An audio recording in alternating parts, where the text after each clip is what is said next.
So if you don't eat enough fiber, that peristalsis activity starts to weaken. So when then all of a sudden you start to try to eat more fiber, your muscle hasn't been used, and then you have a slow moving digestive tract, and then that causes all kinds of other problems because we already talked about the ideal bowel transit time. Who recalls the ideal bowel transit time?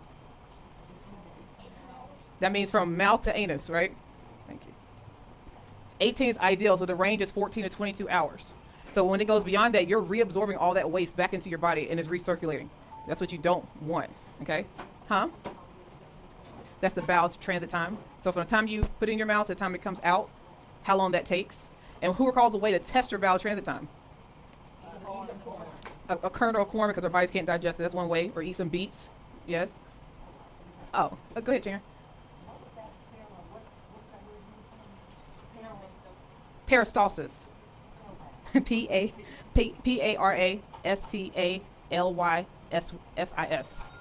Peristalsis. Definitely was not saying a pair of sausage. For sure was not. I'm glad you clarified. Yep, very glad you clarified. Okay. Okay. Go ahead, read the next one, please. Very close. It doesn't help the stomach, it helps to regulate. But I like the confidence.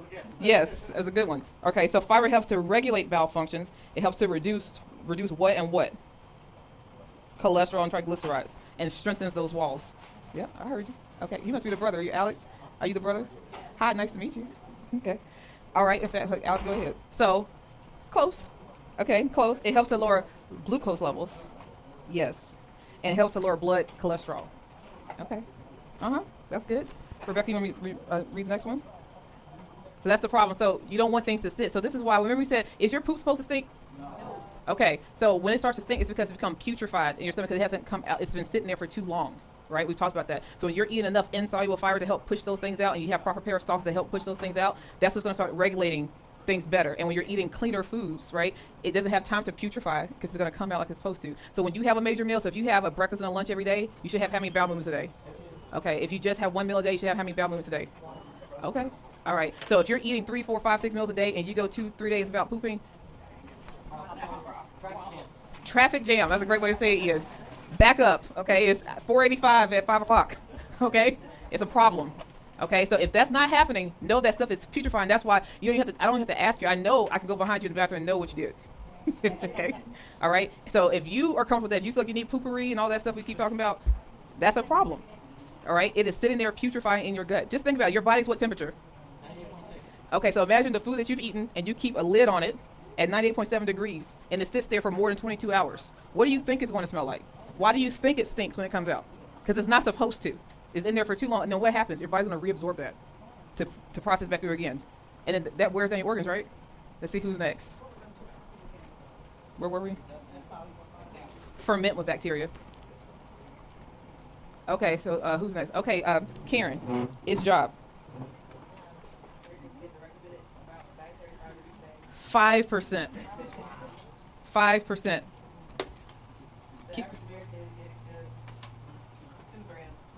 12. And where's the primary source of those 12 grams of fiber coming from? French fries and the hamburger buns and the hot dog buns. It's not even quality, okay? It's abysmal. And then they've normalized constipation. They've normalized skipping days without pooping. They've normalized it. Oh, take this, suppress your immune system, suppress all these things. That's not normal, okay? When your gut health is messed up, you're messed up.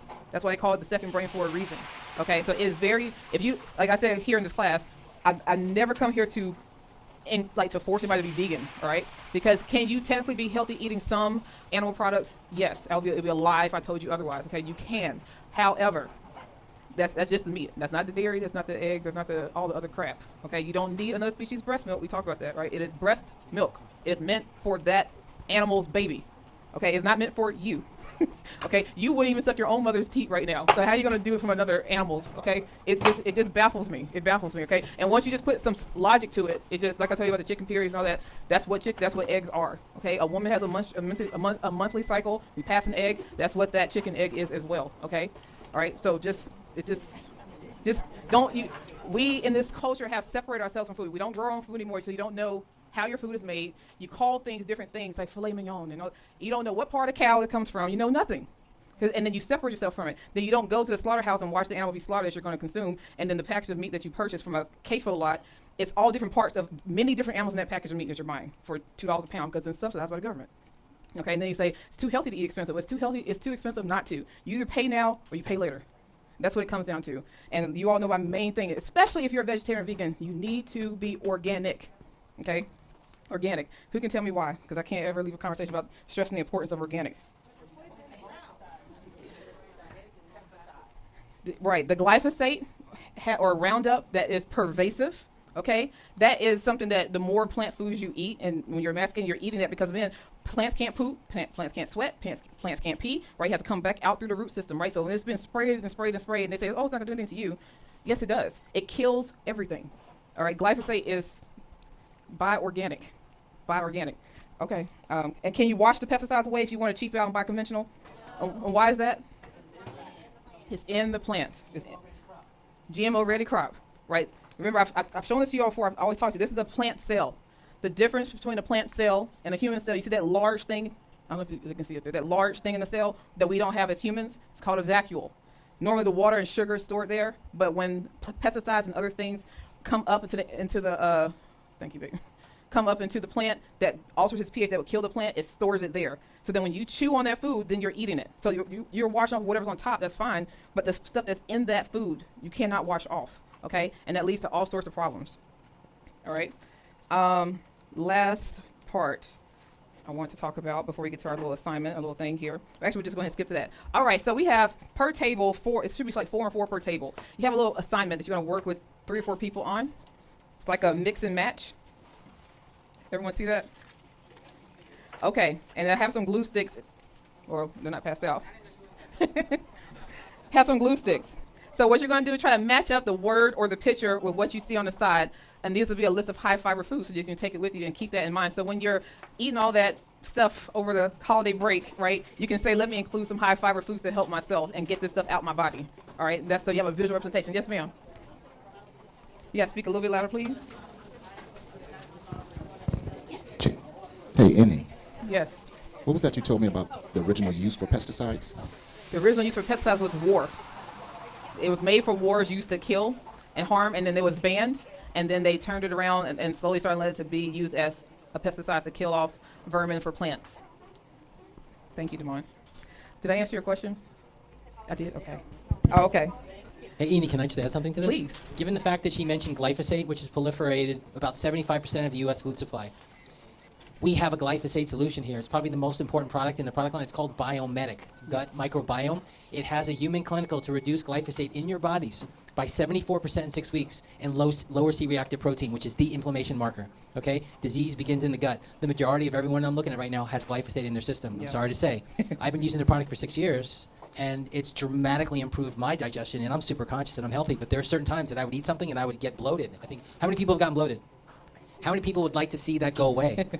That's why this lifestyle and being on Biomedic is essential to everyone in here. Absolutely. Thank you, Ian. Absolutely. And that's another thing, with the proliferation of glyphosate everywhere, this is why they've had this whole rise of people having gluten intolerances. Right. Celiac disease is less than 1% of any place in the world, but they spray it on so much stuff, then you have a reaction to it, and then it's like, oh, you're blaming the gluten, and it's actually not the gluten, it's actually the crap that's sprayed on it and how it's dried. All right. So just think about those things. Hey, happy to see y'all. All right, so y'all go ahead and work together. Y'all have 5 minutes, and we're gonna get started on our delicious foods, their high fiber meals we're doing today. 5 minutes starting now.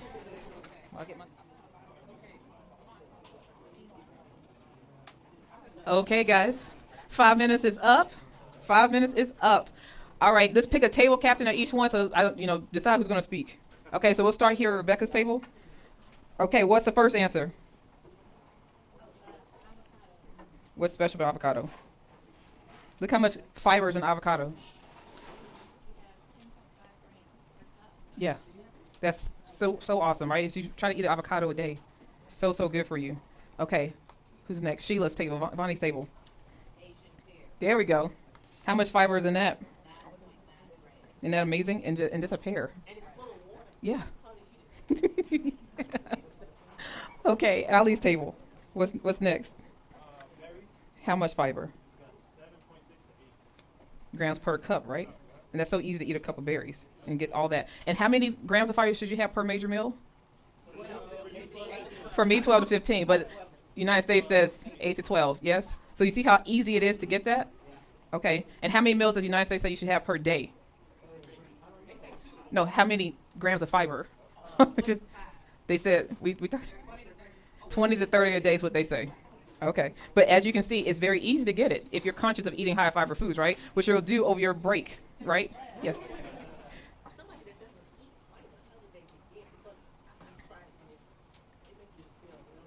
So the question is, for someone who doesn't eat a lot of fiber currently, how do you start eating it? Because sometimes when people start eating a lot of fiber, when they go from eating a very low fiber diet to eating a seemingly high fiber diet, there's a lot of bloating and you feel just full and all that. Okay, it's based on, first of all, it's based on where your, for lack of a better, disease state is, okay? Because it's not normal, you're supposed to eat fiber, right? So you can do it gradually. Make sure and you have to make sure your pH is low enough. So I would take a shot of like apple cider vinegar before and after a meal to help lower your pH, to help break that down so you won't feel so bloated.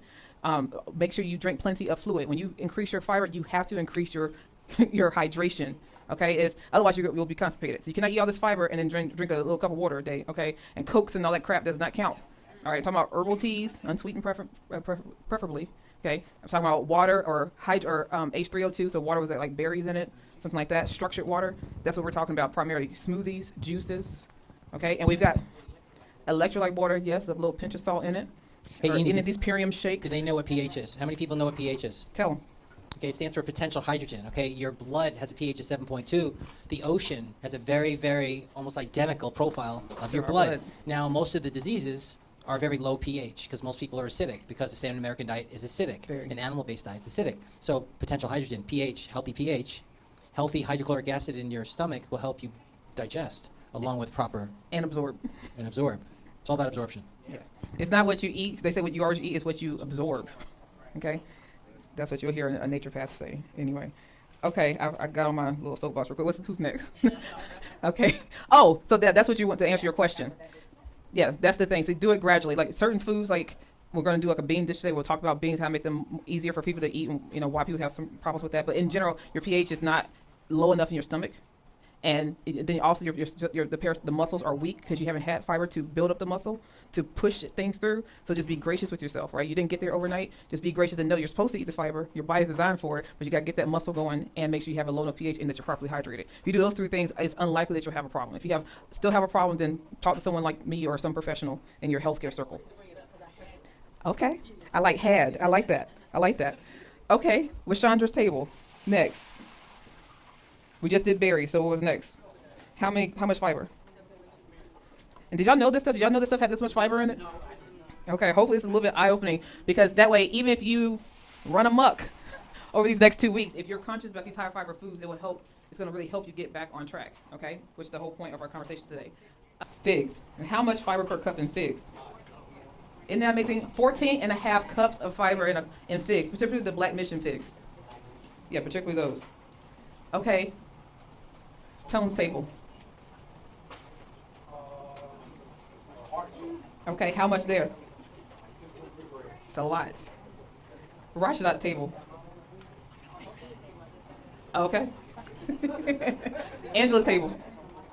We just did artichoke. What's next? You said what? How much is there?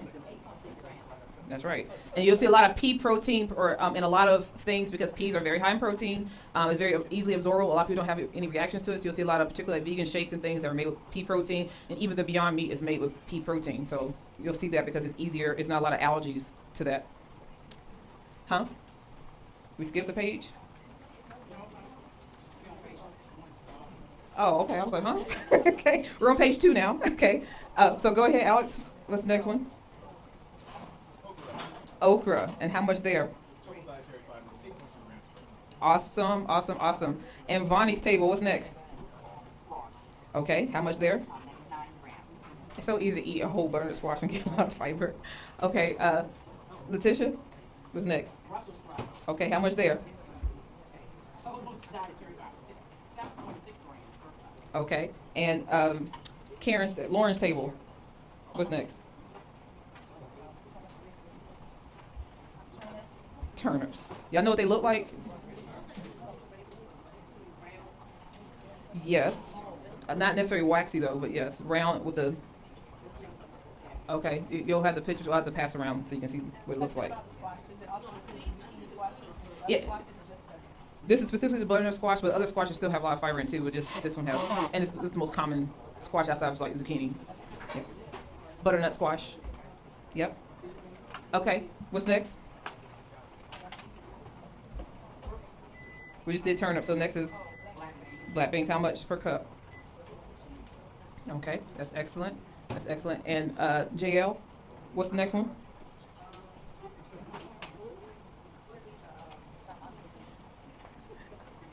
Yes, ma'am. And how many grams per cup? 8 grams per cup. Okay, I'm gonna kick it back over to Tone's table. What's that next thing? And how many grams per cup? 13.2 grams per cup of lima beans, y'all. Growing up, I hated lima beans. Whew. I think my mom, she just boiled them to death. It was just, I couldn't handle it. Okay, last page, y'all. Let's get through. Can we go ahead and start? All right, we just do rapid fire. I'm just gonna just, Heather. Okay. You see how much? That's the one that the shakes and things are made out of. Okay, and then Leon, what's next? Yep. Right. Lentils are awesome. Let's see. The people across from you, Sheila, I don't know y'all's names. Yep.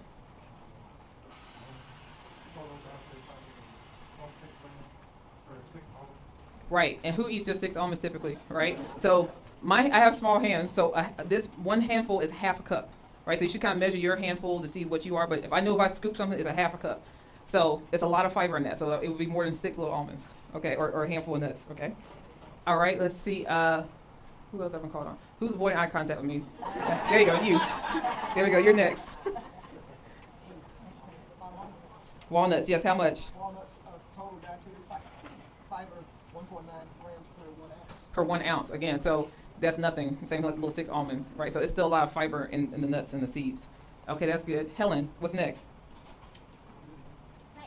Flax seeds. And what's there?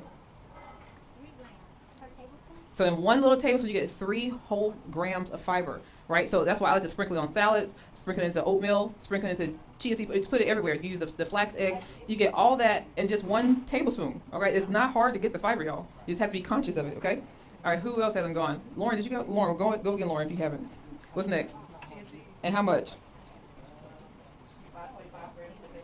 Yes, and if you are not having chia seed in your diet regularly, I encourage you to eat chia seed pudding. It's a very easy breakfast to eat, or even a dessert, a healthy dessert to eat. There's plenty of chia seed pudding things on my website. All right. And the last one, my sister, Akai.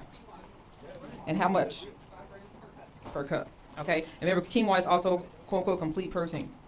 Okay. All right. So how was that? Okay. Hopefully y'all learned something and can incorporate that over the holiday break. Okay. So the key is, I'm hoping you all don't go too far off track. I hope you don't go off track at all. But if you do, incorporate these high fiber foods and push that crap out as soon as possible. That's the message for today. Okay? Everybody can relate to that. So now we think of high fiber foods, then you can have a frame of reference. So you all can decide who's going to keep the little activity you all did, but everybody has the worksheet that has a list of all the fibers, foods, soluble and insoluble that we just discussed today, okay? So with that, we have 2 relatively high fiber dishes that we're going to do today, including a dessert, because I told you I'm always obligated to dessert for sharing. So we have a dessert that has fiber, right, and 6 grams of fiber per serving, which is good for a dessert, because most don't. And then for our main dish, I think it's 16 grams of fiber per serving, okay? So today we're doing a white bean cassoulet. This is a recipe I came up with like 6 years ago. Now, a cassoulet is a French dish for a meat dish that's been cooked over like low and slow, like stewed meat, really low and slow with vegetables and stuff like that. So instead of the meat part, we're gonna skip that, all right? We're gonna skip all of that. We're gonna stew our vegetables, okay? We're gonna stew our vegetables in that manner. And the white bean, you can choose any white bean that you like. I'm choosing the navy bean. Anybody know about the navy bean? Huh? Very high in fiber. What makes this bean special? All beans are really healthy. Okay, they're high in protein. You know, I hate that word protein because protein doesn't exist as amino acids. Okay, but just the marketing jargon they like to give you all. So it's high in protein, it's high in your B vitamins, it's high in magnesium, manganese, all those essential minerals and vitamins. But the navy bean in particular is more high in folate than any other bean. Okay, anybody know what folate does? Of course you know Ian. Anybody besides Ian know know what folate does? Okay, we've talked about it in the context of a pregnant woman. Why does she need to make sure she's taking folate, not folic acid, which is the synthetic version, folate or methylfolate? Yes. Neurotube, right? The neurotube when the baby's trying to develop, you always need folate. When they say take your prenatals, which that's a whole other conversation. The folate, and so native beans are very, very high in folate. Okay, so it's good for everybody to get that. Okay, so I have a video. It's an old video. It's not a great video. It's like when I first started the YouTube channel. Okay, bad lighting, bad audio, but you'll get the point. And me talking way too much in the video, forgive me. I learned as I've gone along. Okay, but the output is still there. All right, so we're gonna start this white bean cassoulet, and then we'll go to our dessert that I've already pre-made, but I'll make it in front of you still so you can see how easy it is. So we're going to start. So for those of you who are new, all the recipes that we do in the class are on my website, thenaijagoddess.com, T-H-E, the Naija, N-A-I-J-A, goddess, G-O-D-D-E-S-S.com. You go there and just click on recipes, and it'll be in the order we've done them in class, or you can just type the name in the search bar that comes at the top. So somebody go to my website to keep me honest right now. I need a spoon. I forgot to get it. And so tell me what I need to do. Okay, and I'm going to skip the butter on this one. I'm just going to use water. I like to be purposeful when I do use oil. We've talked about this before. A lot of your vegetables and things already have a lot of water in them. You don't need it to stick. And if you don't want to cook with oil with something more flavor, you can use a liquid aminos, coconut aminos, soy sauce, Worcestershire sauce, whatever flavoring liquid that you're going to cook with a vegetable broth, you can do that. Okay? So now, first thing it says for me to do what? Okay, so I've already had the pleasure of chopping up everything. So here's our celery. Now somebody in the back started eating on my food that I already pre-chopped. That's not a joke, actually. It's actually really happened. So stuff is out of balance, and I had to use this Mirror Pro mix because it's gone. Okay, because I would never not use this. Thank you very much. Appreciate that, and I appreciate that too. What else did it say for me to do? All right, so I just added in the celery, carrots. Now leeks. Leeks are part of the allium family, which is the onion family. What's special when you cut up leeks? What do you have to do with leeks? Wash them, because they're filled with dirt.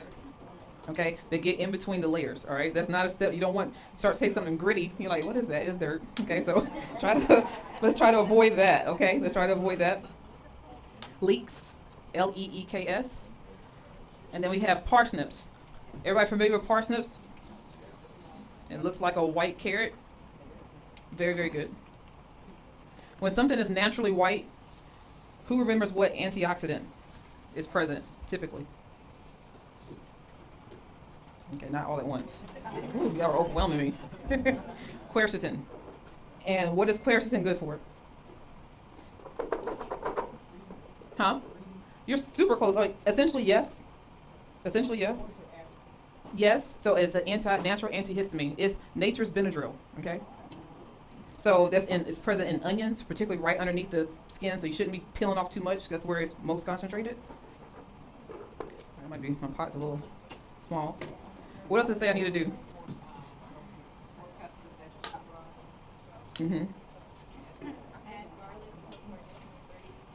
Okay, here's my garlic already minced up. So if you don't have the knife skills that we've shown you in this class, because remember I tell you how to hold the knife, thumb and index finger here just above the base, and then just drop your hand down. Do not do like this. You do not have control over the knife. You can slice yourself. And the most dangerous tool in the kitchen is a dull knife. Okay, so that's why chefs always have a knife. I have a knife bag. I have a hone. I'm very conscious about those things. So you want to hold it like this so you have control over your vegetables. And then, so when I say, because people have told me, you said on your website it only takes 10 minutes to prep it. It took me 30 minutes. You're chopping too slow. What are you doing? Get with it. Get with it, okay? But if you want to take your time and take that much time, you can do that, okay?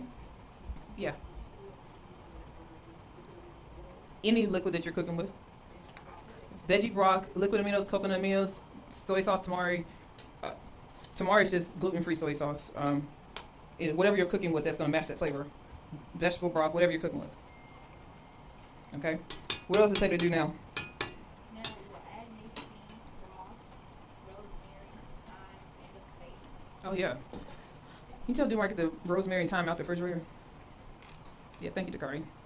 And actually, Taisha, get the bigger pot I put on the stove back there's a bigger silver pot, because this is gonna, I underestimated y'all. My bad. So we're gonna pour all this in there.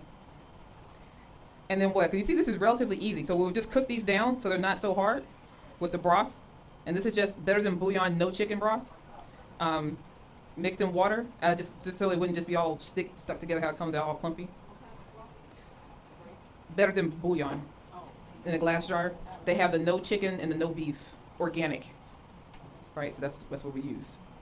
So navy beans, it's normally you don't find them canned, and I'm not a fan of people eating canned foods, but I understand the convenience factor. So I happen to only saw them at Food Lion, like where they're sold. When I buy my beans, I go to the farmer's market, the one that is right here actually, the Charlotte Regional Farmers Market. They sell beans, all sorts of beans, all sorts of beans. So that's where I normally get them from. But I wanted to find a place that if you wanted to go and replicate this dish, you can go make your own beans. So some people say, I can't eat beans. It make me fart, make me constipate, maybe this, maybe that.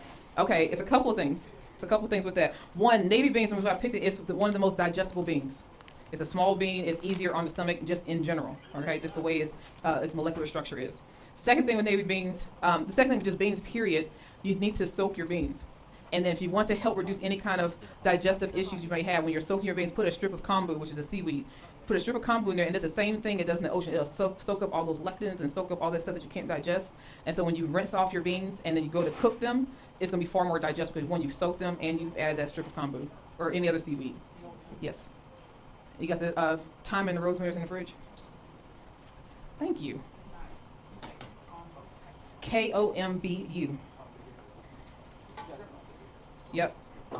They have that at, you can get that at any more of an upscale grocery store. Like a Harris Teeter, Publix, always Whole Foods, always Sprouts. No, while you're soaking it. You can cook with it too, for sure. But it can add a flavor that you may not want. It just depends on what you're cooking. That's all I'm saying. Yeah, that's a lot better, a lot more space there. Thank you for y'all's patience.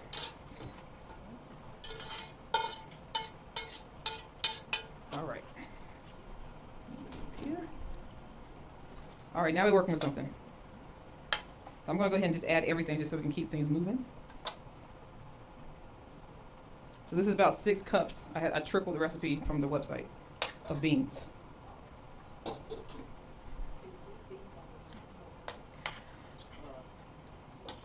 You can can the beans, is what I like to do. I've never tried to freeze them. I'm going to say yes, I'm sure there is a way. I just haven't personally tested it.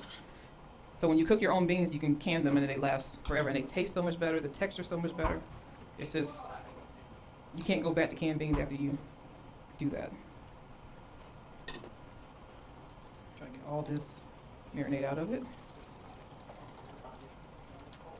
What does it say for me to do next? In a bowl, we're going to combine the breadcrumbs, garlic, that's parsley, and olive oil. So this is the place where, if you please don't cheap out and buy real olive oil, because the flavor makes all the difference in the world, all the difference in the world. And if at a minimum, if you know things are tight, just make sure you're not buying things in plastic bottles like this plastic bottle of water and pouring. Make sure it's in a glass bottle. Okay. We had to do some improvisation today. Like I told y'all what happened. Thank you, appreciate that. All right. You can. We're using the olive oil because of the flavor of it, but you don't have to use that. What's up? Just remove the whole way. Give me the dry one. I'm gonna really have a strong talking to them on Monday. I prepped all this stuff for you guys, and then when I wasn't here today, some people saw it and said, "Oh, this looks good," and ate it. So that's why we don't have it. So yeah, it'll still taste great. And you'll get a lid for this pot as well. All right. So while that's happening, we're gonna make the topping for it. So what we do essentially, you just let this come to a boil. Let the liquid simmer so that it absorbs all the flavor of the chicken broth. In this case, then we're gonna put a crumb topping on top. We bake it until it's golden brown, and then you eat it, and it's delicious. Okay. It's very, very good. So what we do, we take the breadcrumbs, full of fiber, 16 grams per serving. So this here is called microplane. It's very easy to zest with this. Okay. So we're gonna take some parsley. Even though it says basil, I'm just reusing it. We're gonna take some parsley that's already chopped up. With the breadcrumbs, you can use regular breadcrumbs or panko. I just like the texture of the panko. Thank you so much. Y'all, my husband, thank him so much. All right, so we're gonna add dried spices instead of the fresh. So I just added the rest of the thyme that was there and some rosemary. Fresh is always best, but if you don't have it, don't fret. Mix this in. Already smells so much better. Somebody got that lid coming for me? So I'm just gonna take panko crumbs. I'm gonna do a little bit in front of you so you can see. I'm gonna take a little bit of the parsley.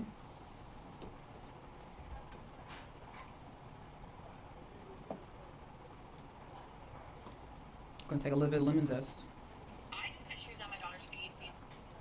We're not gonna waste lemon, we're gonna squeeze the juice at the end once it comes out the oven. What else am I supposed to add to this? Garlic, okay. Oops. And what else? And some olive oil, right? All right. So once this comes to a boil and I get that lid, mix this together, you put this on top, and you place it in the oven uncovered for like 15 or 20 minutes. And it's everything. And you all get to have some of this today, okay? So we're gonna let that do its thing while I'm waiting on the lid, please. No, baby, it's silver like this. It's big. All right, and we're gonna move on to what y'all really like, which is dessert. So again, this is a dessert that's 6 grams of, I was gonna say protein, Lord, 6 grams of fiber per serving. Now, this is essentially a raw dessert. Essentially, it's like one component is technically not raw. Essentially a raw dessert. Is very delicious, but this is something you can very easily overindulge on. Remember we made those stuffed dates, and I told you the serving was how many dates? 2. Okay, because just because something's healthy doesn't mean you should overindulge, right? Even though you're eating a clean, whole food, plant-based diet, all of you in here, right? That does not mean, saying we don't typically have to, and because you're doing that, no, baby. Let me see the other one. No. No. It's a nice lid. Okay. Okay. That's my sweetheart. Something, we don't have to count calories in your whole food, plant-based diet. When you're eating certain things that are very calorie dense, you want to be conscious of it. This is why we say when we're talking about oil. Who recalls how many calories are in just 1 tablespoon of oil? Who recalls? 120. Thank you, Lauren. 120 calories per tablespoon of oil. So people start cooking, they just start off by putting oil in the pan. Okay, you just start off by adding like 500-600 calories just right there, and you think you're cooking something healthy, right? Or people who eat salad think they're eating a great salad, and by the time they put all the ranch dressing and cheese and other crap and bacon and all other stuff, there's nothing healthy about that salad. Okay, it is extremely calorie dense. Okay, so you just want to be conscious of that. So I'm saying all that to say this is a calorie dense dessert, all right? Because the sweetener that we're using are dates. Even though dates are full of fiber, which is where we're getting most of the fiber from, and the nuts are in it, from the dish, is very calorie dense. So even though it's going to taste delicious, do not eat the whole thing. Okay, that was the long and short of that. Okay, just be aware. Okay, and yeah, I'm sorry guys, all my stuff got moved. My other springform pan in the back that has the parchment paper in it, somebody bring it to me. Is it up here? Am I not seeing it? No, it's not up here. That's not it. No, do you look on the top shelf? You look on the top shelf in there?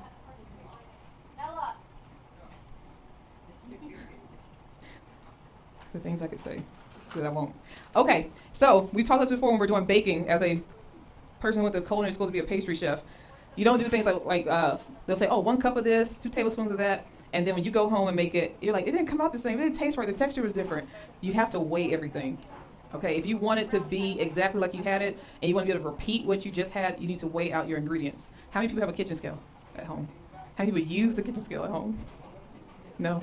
Okay, it's a worthwhile investment. This was like $10, $12. It doesn't cost that much. You can get them at Target, you can get them at Walmart. Okay, it's something that you should definitely use. So when they have it, and they'll say, oh, 300 grams, that's a cup, right? Especially for something like flour or something like that, it can range so differently because it can be a lot of humidity in the air. If you're at different altitudes, it's going to weigh something different. So you can make something like you're trying to make a cookie, a holiday cookie, or anything like that. Try to weigh out your ingredients, and that way you'll get superior results every time. Okay, so that's just a little hack or whatever you want to call it. It's a little something, huh? Tare, so the tare weight. Yep, zero it out. Yep, absolutely. Perfect. See, y'all got it. Y'all got it. All right. So when someone brings my spring form pan with the parchment paper in it, we're going to go ahead and make the crust. So the crust is, who's on my website? Who said that? Okay, Sheila. The crust is what?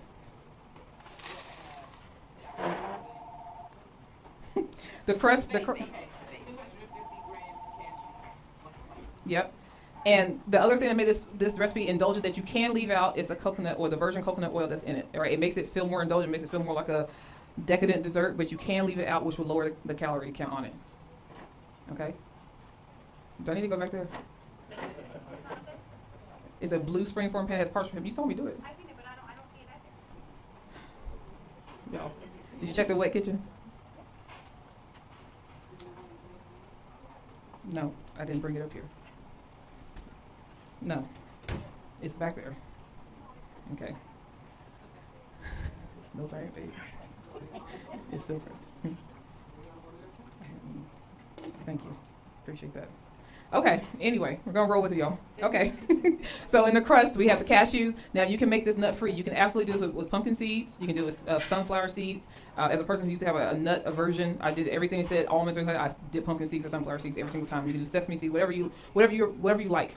Cashews have a more of a neutral flavor, and they have a natural kind of butteriness to them, so that's why we're using that. And again, this is not my recipe. It's a great 5-ingredient recipe that tastes like you did way more than you actually did, and it's already done, okay? Okay. All right, and then you can make it, since this is a chocolate tart, everyone says a salted caramel chocolate tart, you can add cacao powder or cocoa powder to the base. What's the difference between cacao and cocoa powder? Anybody know? Yes, it's raw. Yep, it's not roasted. And cacao powder or cocoa powder has high levels of what? What nutrient? It is high in antioxidants, yep. What nutrient?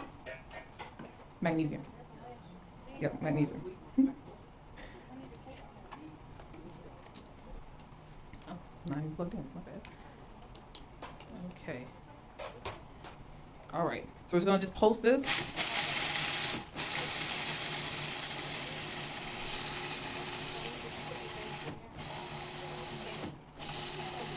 Huh? We're just doing the base. Yep. That's gonna be for the caramel later. And that's really it. So you see, and I'll show on camera. Can y'all see that? You see how this is, it'll stick together now? And that's your base. Did you have to soak those? Nope, did not have to soak these. Okay, here it is up here. Oh goodness. All right.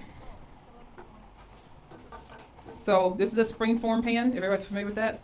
And again, because I like to be conscious about oil and not just adding extra calories. That's it. Not just adding extra calories and things to things. You just use parchment paper so you don't have to oil the thing and it'll just come straight out. Thank you so much, babe. You saved the day, y'all. You saved the day. All right. So we're going to just take this and we're going to press it into our pan. Excuse me? Parchment paper. And just another hack. So instead of sitting here trying to cut it and all that stuff, when you lay out parchment, it's hard to get it. If you just ball it up, okay, just ball it up. Then it's very pliable. You can just stick it anywhere you want. It'll form into that pan. That's why it looks like this. Okay, so I had already done that. So you just come in here, you press it around. All right. Now you don't need to use oil to make sure it won't stick and all that. You have the parchment paper. Now, typically, I've told y'all before, I like to use unbleached parchment paper, but they were out of it in the grocery store, so I had to go with Plan B. All right, so we're going to just take this crust and press it in. This whole thing, it really doesn't take that long. You can get this whole dessert done in probably like 20 minutes. Okay. So I like to kind of just spread it out so it looks even before I start pressing. You don't have to do it like that. It's just what I like to do. And then you can season however you want. If you like to add cinnamon to it, if you want to add cacao powder to it, we're just doing it this way. But you can make it the way you like it. It's very easy to customize. That's the beauty of it. And this is a no-bake dessert as well. Okay. All right. There's our crust. Okay. All right, so now our next part. Now the one I've already done, I use a different nut butter. I use cashew butter.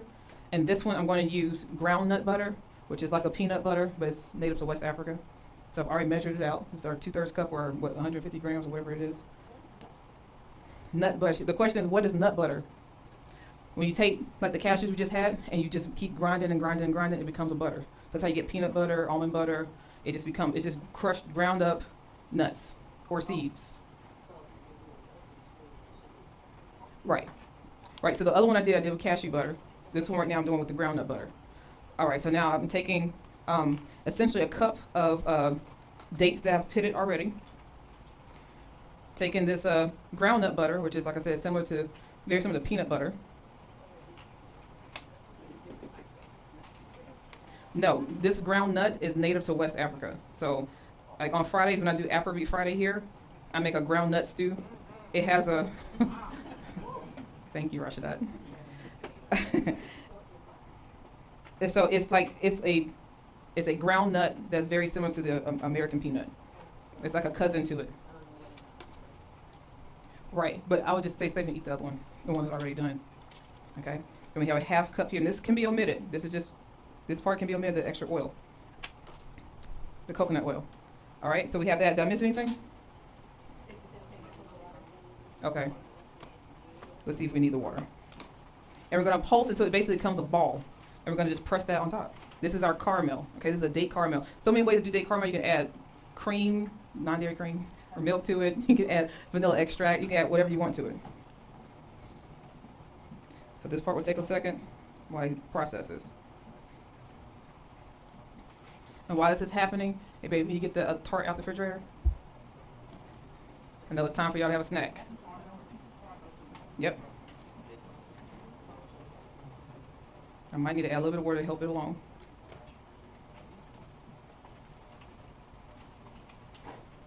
Awesome. Okay. And by the magic of TV, here's our completed dessert. So the only thing different here, once this was finished mixing, because this takes like 2 to 3 minutes for this to mix together and become a date caramel, I'm going to add in a little bit of water. You press, you saw me press the crust, you press the caramel the same. And then the optional part what you can do is add the chocolate on top with a couple pinches of salt, so it's the salted caramel, and it's done. Okay? So I know that you all like to try this, Sharon. And everybody else. All right. And it doesn't take that long. I did this when I got here. It doesn't take long for it to set. And it tastes delicious. You wouldn't believe it's only 5 ingredients. Stuck. That part wasn't on parchment. Y'all ready to try this? Okay, let me get some helpers. Let me see. I get Rashadat and or my sister. 30 minutes. You can put it in the freezer for 10. It's just long enough for the chocolate to set.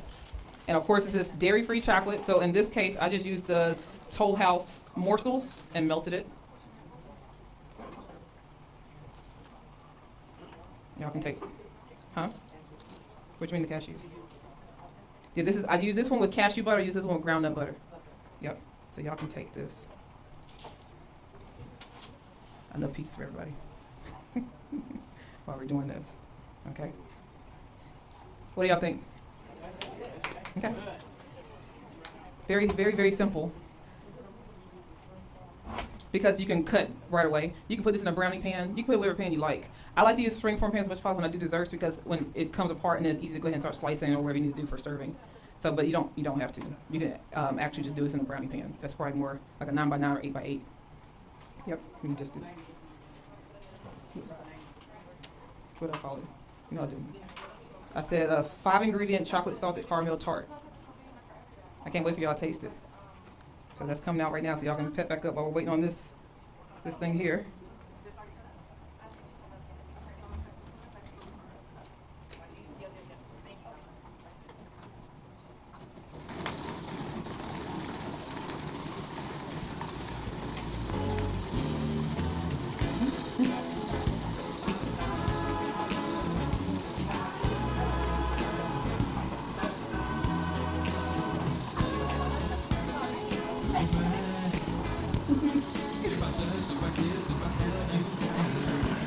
Now that looks really good.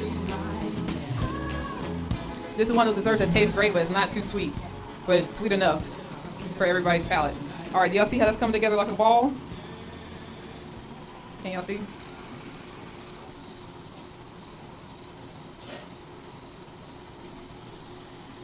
That's it. It's done. We have our date caramel.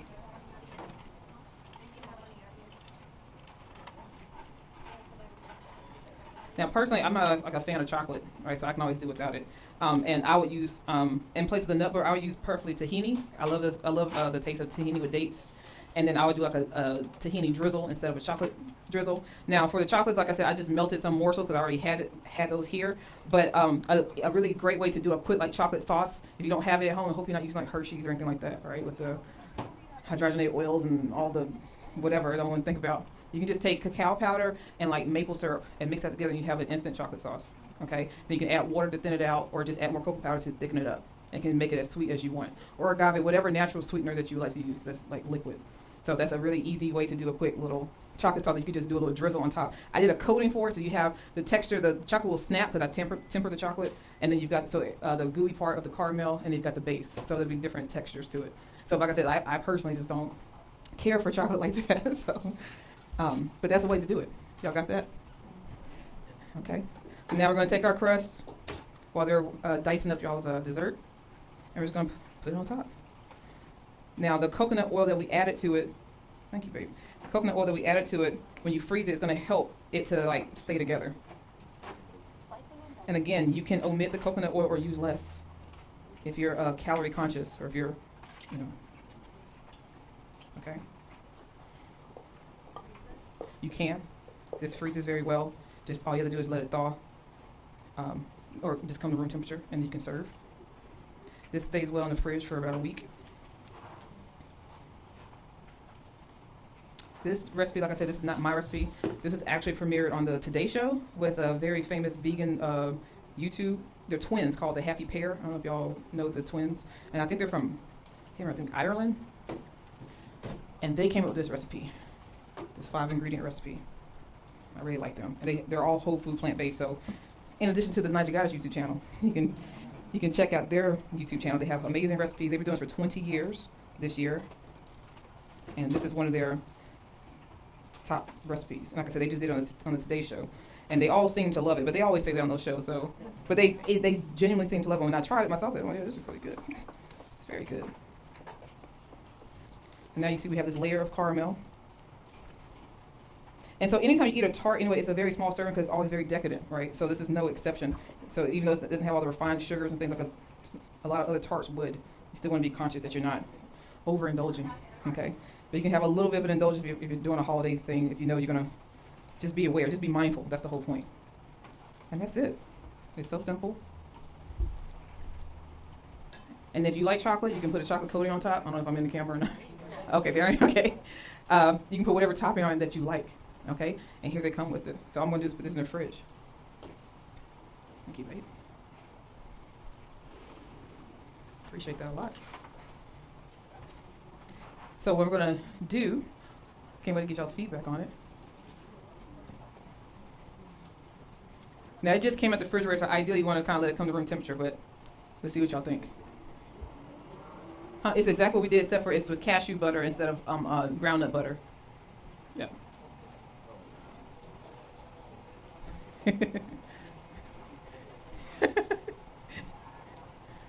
Super healthy. I use hemp seeds every day. I put them in all my smoothies, I put them on salads, I put them on everything. Because omega-3s, the complete protein, all that. Yeah. Ian approves too, y'all. What? You only do need a small piece. Yeah, it hits the spot.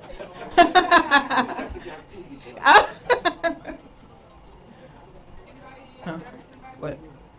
This needs to go in the oven for a second. So I need to take it in the back and do it. Let me go ahead and do that. Yeah. Actually, I just need to put this on the stove because this is going to take too long on this thing. Put this on the stove, let it come to a boil. It's not hot. Okay. I'm going to come back there while they're... Anybody want a second? Yeah. Take that first. There's one more. Anybody want?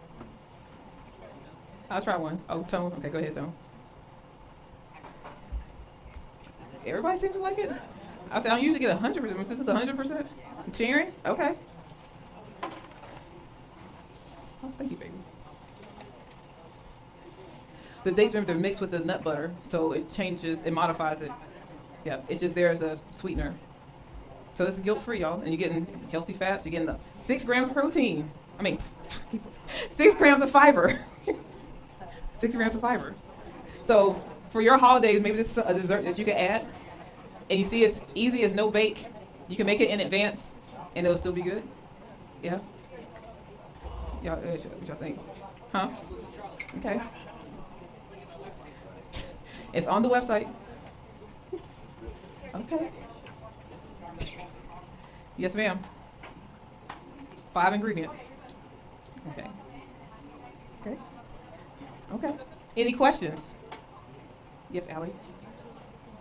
The question is, how do you temper chocolate? Slowly and carefully.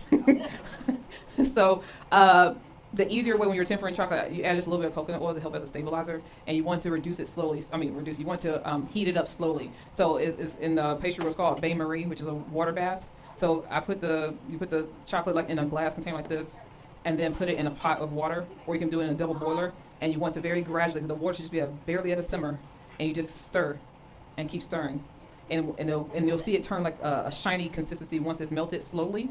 And then when it cools and the snapping, that's when it's tempered. If you do it too fast, it'll break or it'll look really ashy, and chocolate's not tempered. So when you're get into that word, you'll see the difference in chocolate. That's the easiest way to say how to do it. Just have a little bit of a stabilizer, like a virgin coconut oil, and heat it slowly over a water bath. Yep. Any other questions? Okay, so what dishes are y'all making for your holiday time? This? Okay. It's very easy. It's very beginner friendly. Very beginner friendly. And then it's still indulgent because it can look pretty. You can put flowers, like edible flowers on it, or put some seeds on top in a decorative pattern, and make it look really pretty. And then you put in the investment because nuts aren't that cheap or anything like that. So it's a great gift that you can take to someone's house if they're inviting you over for the holidays. So you just think about that. And again, if you don't like cashews, you prefer it to be with almonds or walnuts, whatever, you can do it your way. Okay? Your own flavor. Leon, what do you think? Let me see. Oh. I got Leon's approval, so my job is done. That's what I look for every class, Leon's approval. Okay. All right. What else are y'all making? What else are you going to do? So how are you going to incorporate more fiber during the holidays? Collard greens. She said eat everything on the list that you all did. I think that's a great idea. So who's planning on not getting off track during the holidays? Okay, that's a great plan. And how are you going to keep yourself from getting off track? Just being aware. Okay, I know temptation is real. So avocado for breakfast would be awesome. Avocado toast, I've got a recipe on my website that's delicious avocado toast. And you'll be full, and then you won't be able to eat all the crap. Okay, you won't be able to. Okay, what else? What else y'all gonna do? Meal prep, absolutely. That's absolutely. Call me when it doesn't come out right. It will come out right. It's just kind of fail-proof, and you all see all the conundrums we've gone through today, and it still turned out. Why not? I said you have the kitchen scale, and you measure it. It'll come out the same way. But I will say an ingredient, and it might sound foo-foo, but a key ingredient when I'm making something, it really truly is love. Okay? If you're not in a good mood, don't prepare anybody's food. Okay? Including your own. All right? And actually, you should not eat when you're emotionally charged. So if you're feeling very stressed out, you're feeling any kind of extreme emotion, do not eat. Your digestive system is not going to be activated because you need to be in a parasympathetic state to do that, which is rest and digest. And when you're not in that state, you're in sympathetic, which is what? Fight or flight. And when you're in fight or flight, your digestion already slows down or shuts off. Okay? So and that's how you can go to overeating. So when you feel sad or you feel lonely, then you're like, oh, let me get a scoop of Ben and Jerry's, or let me go eat this, right? This is how you start overeating because you're trying to comfort yourself with something instead of addressing the root cause. You want to just not eat. Drink some water. Okay? Just drink some water.